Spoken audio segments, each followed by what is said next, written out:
Salute, brothers. How y'all doing out there? I pray everyone is blessed.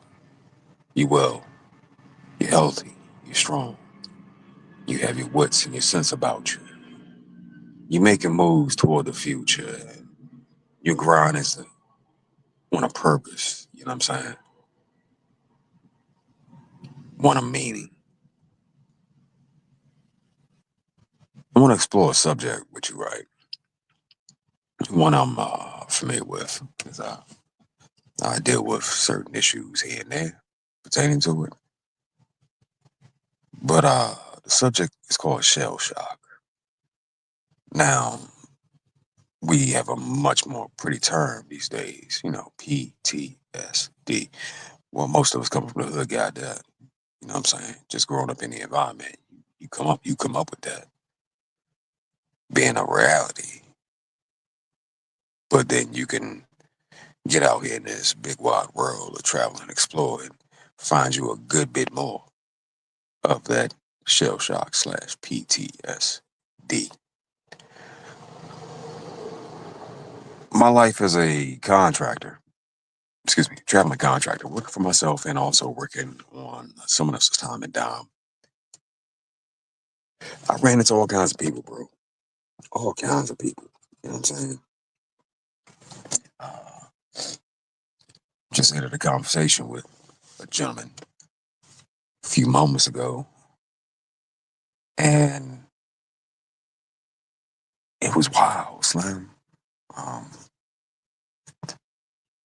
Come to find out, oh boy, is a Vietnam vet, right? You know, and it wasn't a whole lot of holes in this story. It was the shit sound real correct and real direct, like a lot of other boomers I know that experienced that.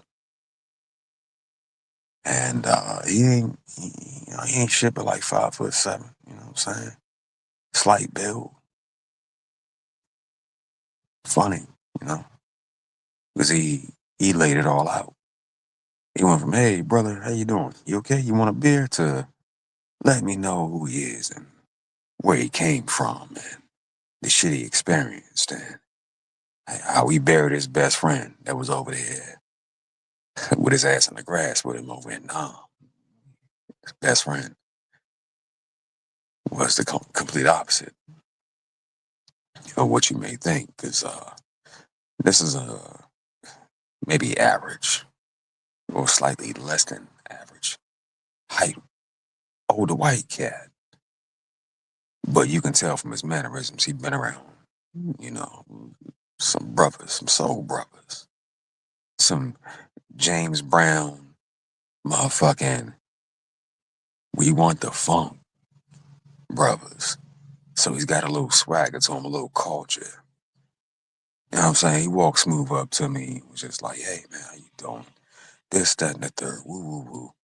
Sipping on his good old bear. And politely offered me one. And I said, "Yeah. Oh, no, I don't drink beer, sir, but I appreciate it." So we just chopped it up for a minute. And he told me his stories. And the description of certain things in them stories let me know that, yeah, that was real. Yeah, you really went through that. You really went through that. Well, he described his best friend made it back stateside with him. 6'11" melanated man. He like, "I got this dude on my side. That's my homie. I can talk shit to any of you motherfuckers. And I'm a ranger, bitch." Yeah, they were rangers. He might he had a flashback, right? While he was telling me the story, and I peeped him having a flashback because oftentimes when I tell my stories, I'm having flashbacks and I tell the story in the sequence in which I remember it and I'm in my zone. That's why I don't even see the comments. I had to retrain myself just to see the comments because I'm reliving that experience as I tell it, bro. But this man had a fucking flashback and was like, in their bee hut, or their version of a bee hut, a dugout hole in the side of a motherfucking wall with sandbags and a piece of plywood on top. Sound like a bee hut to me. They heard a thunk in the distance. Now that thunk, that don't sound like much, but that thunk means they just dropped the mortar. His best friend, let's call him Joe. You know, Joe sits up, eyes get wide. Everybody looks at Joe. If Joe don't start hauling ass, don't nobody move, because that means it's gonna pass him. They've been immersed in this shit for so long that Joe could be dead asleep. But if Joe get to hauling ass, you better break your skinny ass too. Little white boy, come on. Because we about to get fucked up, fucked off, and fucked over. And as he told this story, and I listened, I started having some good old flashbacks of my own. Because I know what that thump mean. Most people they wouldn't pay much attention to no thunk. Because that's what it sounds like. Thunk. But it's all hell and pain on the other end of that motherfucker waving lamb. Trust and believe that. Mm-hmm. Yeah. But I realized something. Because I've heard stories from vets before. I talked to one cat. He was more or less a tunnel rat. That's what he did in Nam back in the day. You know what I'm saying? And that's not one job I would ever want. Crawling down into the tunnels with the VC with your 4.5 and a flashlight. You know what I'm saying? Painting faces with projectiles flying from the end of that motherfucker. Nah, bro. Nah, no, no. Booby traps and pits with snakes and tunnels that would cave in on your ass and fucking bamboo spikes smeared with fecal matter for you to nick your arm and let that shit get all swollen and infected and damn near necrotic and shit. Fuck all that. Fuck all that. But these men did that shit. I realized something in that conversation is this man has had a hell of a life. Because he told me about some other things that he did after the war. Drove a 53-foot barbecue pit around on the back of 18-wheeler, drove trucks.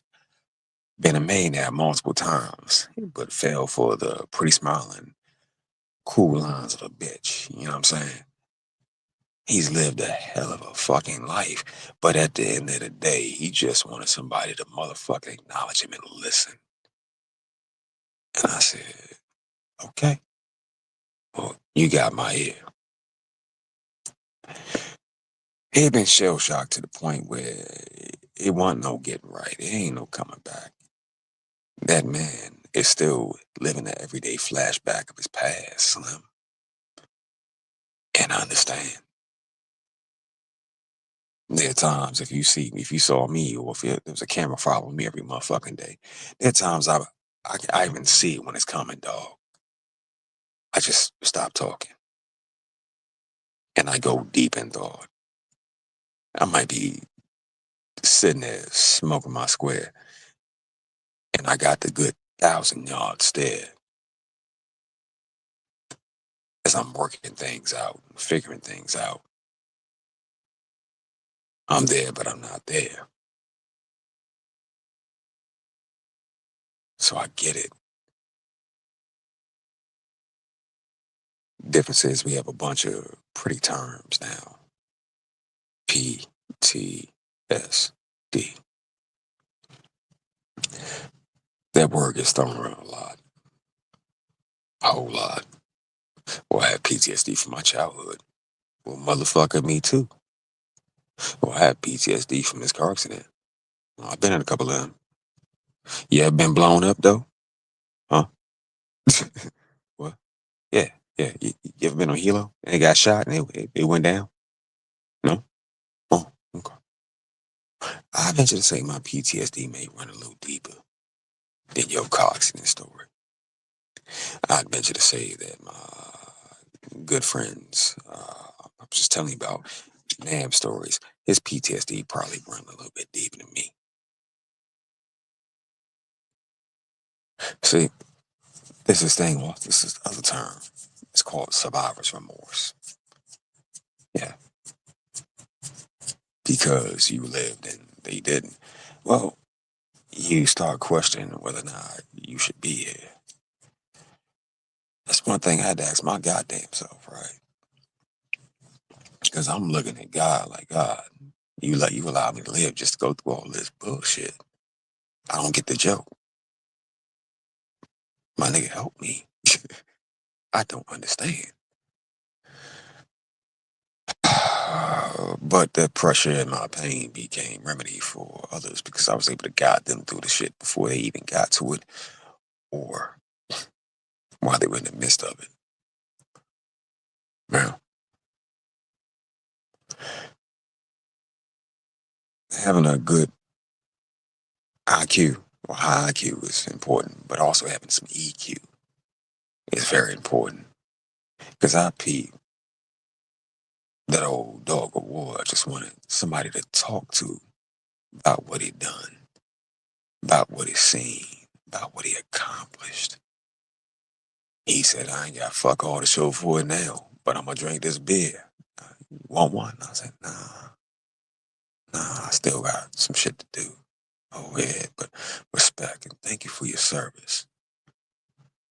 See, a man that's been through that level of training, conditioning, loss, gain, and pain, they ain't never gonna be right again. They'll do right, but they ain't never gonna really truly be right. You gotta just let that motherfucker be who he is. If he wants to have a beer with his breakfast, let that man have a beer with his motherfucking breakfast. Don't say shit to him. Leave him alone. Leave him alone. He's more than motherfucking earned it. It's a reason why he's doing what he's doing. Also, throughout that conversation, I peeped that survivor's remorse was still hanging on him. The perfume of guilt clung to him. So I asked him flat out, how do you deal with your survivor's remorse? Not my, not this thing called, no, your. He looked at me, square my eye, and said, well, flat out, the doctor told me I won't never gonna be right. And he told him, I'm gonna tell you what to do, and if this don't work, go and take that thing and put it up under your chin and give yourself a moonroof. I'm like, damn, that doc was cold blooded with that one. Well, see, Doc understood the mindset of a man like that for that point in time.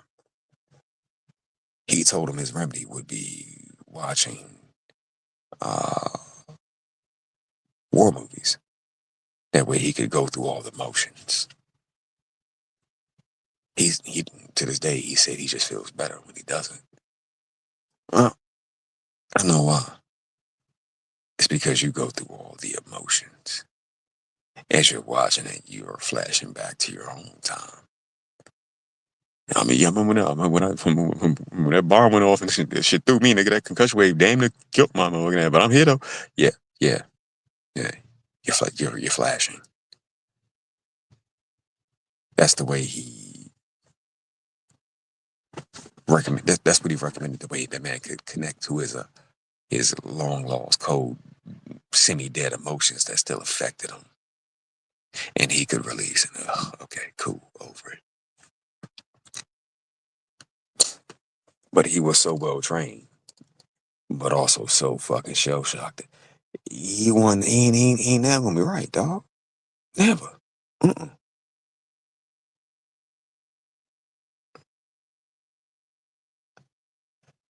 Make a long story short, me and the old head told him thank you. Appreciate the offer for the beer. Thank you for your service, sir. Uh, your generation of men helped shape my generation. Appreciate you. And parted ways. Got his info. You know, he traveling back down to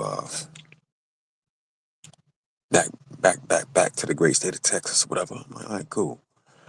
I'll be somewhere around or maybe down there eventually some point in time. Might come holler at you. Got his information. All right, cool. He's like, yeah, man, we got to drink a beer and act the fool and throw some on the barbecue. I said, spoken like a true Texan. Spoken like a true Texan. But that whole experience made me reflect on my own goddamn trauma. I think about how shell shocked I was when I first came home. Didn't do a whole lot of talking to nobody. Mm-mm. No, no. Now one of my homies from over there called me. Yeah, we can chop it up all day. Cause I didn't relate to nobody back here no more, dog. You talking about little Tay Tay birthday and what you won't get him because your favorite is God, not child. Okay, cool, whatever, bitch. I still got good friends over there bleeding out, fighting, and every part of every fiber of my being want to go back.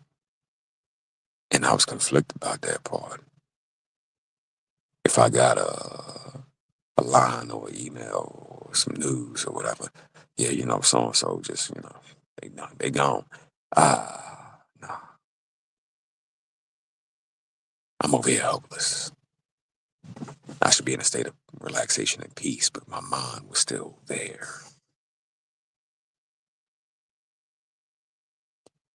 I swear for God, all I needed was somebody to kick a door in and throw a grenade and slam that motherfucker, and I would have been right as rain. But that didn't happen.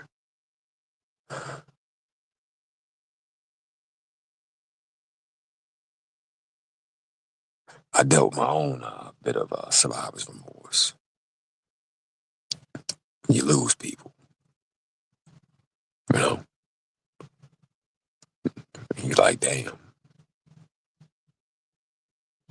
Out of everybody, that motherfucker was the one that was built the most fucking forward tough. But I survived. How that work? You start questioning things. Question yourself. Like, God must have a plan.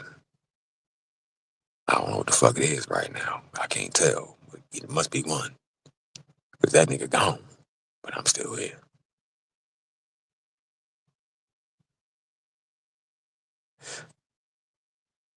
In my convo with the old head, as he told me his victories, his stories, his war stories, and all the shit he survived,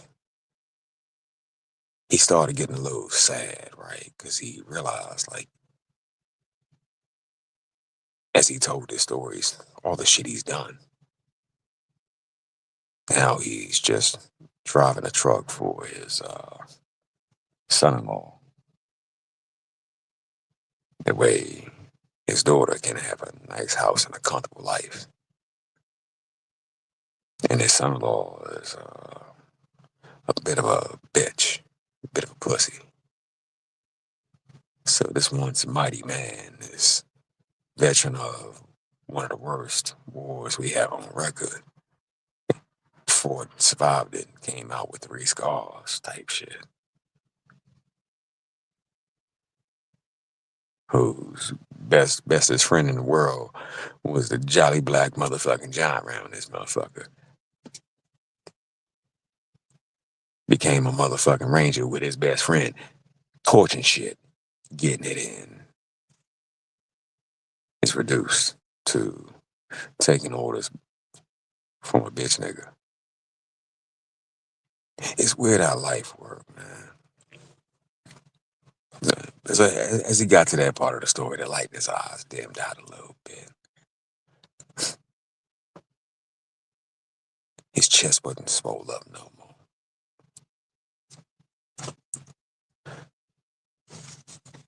I get it. It's like you go through all these things just for the ending to be that. Come on. Or you get close to the ending and it's like, for that? Nah, nah. But his life was one of extreme sacrifice. Did everything he was supposed to, but I noticed something though. A lot of boomers, they did that. Even the silent generation, they did that. They sacrificed everything. And in the end got back little or nothing. Little or nothing, bro. Fuck, I noticed that in my own goddamn life as well. But shit had me asking, well, was all the shell shock and the PTSD worth it? Because when I was going through it for the bitch I was with, that bitch ain't here no more. You did? No, it wasn't. But the boomers generation, the silent generation, would have never said that. They would have been like, nah, I kept going. Just keep going. Just keep going. Just keep going till you can't go no more. One day you die and it's your sweet relief. So they're totally different than we are. We'll say, nah. Now we'll say, fuck a bitch. Now we'll say, curry that hoe. You did. Well, just something that happened. I thought I'd share, man. Out here on this road, you meet people. And most you can kind of tell whether their intentions are good or bad. You know, it don't take a whole lot. The spidey senses start tingling, or the Negro senses start tingling, the hood senses start tingling, and let you know what the fuck is up. But you meet all kinds of people on the road out here, moving and maneuvering, and they got their own life and their own things going on and shit. And the crazy part is, I can relate. I can relate. The sad part is, he ain't dealt with none of his trauma. That man is in his 70s, cuz. Me, I had to face mine, cuz, you know, my demons were a special kind of motherfuckers. A special kind of motherfucker. But I put the work in to get me right and make me better. You know what I'm saying? He never even picked up the pen to even take the test. Nah, nah, nah. And he's not going to, because he's from that generation. Shell shock to the point where ain't no coming back. That's where he at. That's where he at, bro. Type of motherfucker that pour beer into the cereal. Fuck that milk. Need my Wheaties, nigga.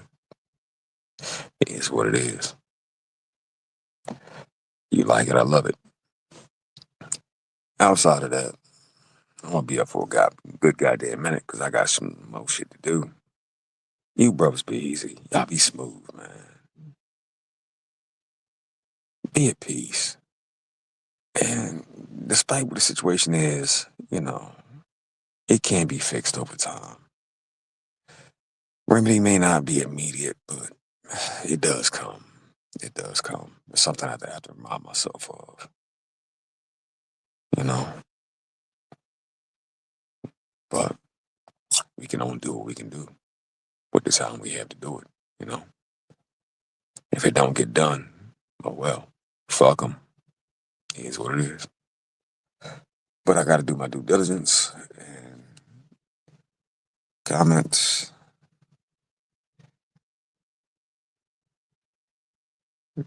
Salute, Kwame got you. Are you? Peace to you, brother. Pray you well. Uh, Red Pill Sleeper Cell. Salute to you, sir. Pray you blessed. Pray you well. My man, Slipknot. What up, homie? How you?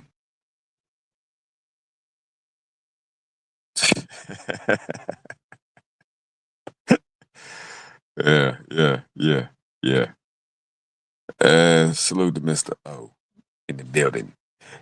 You gentlemen be easy. Be at peace. Enjoy your motherfucking day. Enjoy your night. Enjoy your time off. Get your motherfucking rest. Nigga, take your vitamins. We got to be healthy out this motherfucker. That we get over here across these seas with these blue books. You can't be you gotta have your energy and strength right. You know what I'm saying? For them young Jones. Yeah, like young, thick, pretty Jones. Of age, of course. But young, thick, pretty Jones. With ass so fat you can see it from the front. You can't go over there with bags under your eyes looking all tired and shit. Nah, nah, nah, nah. You gotta be ready. You gotta be right, bro. Outside of that, you brothers be at peace. Have a good night, yo. Have a great morning and have a great rest of your fucking week, man. Peace, y'all.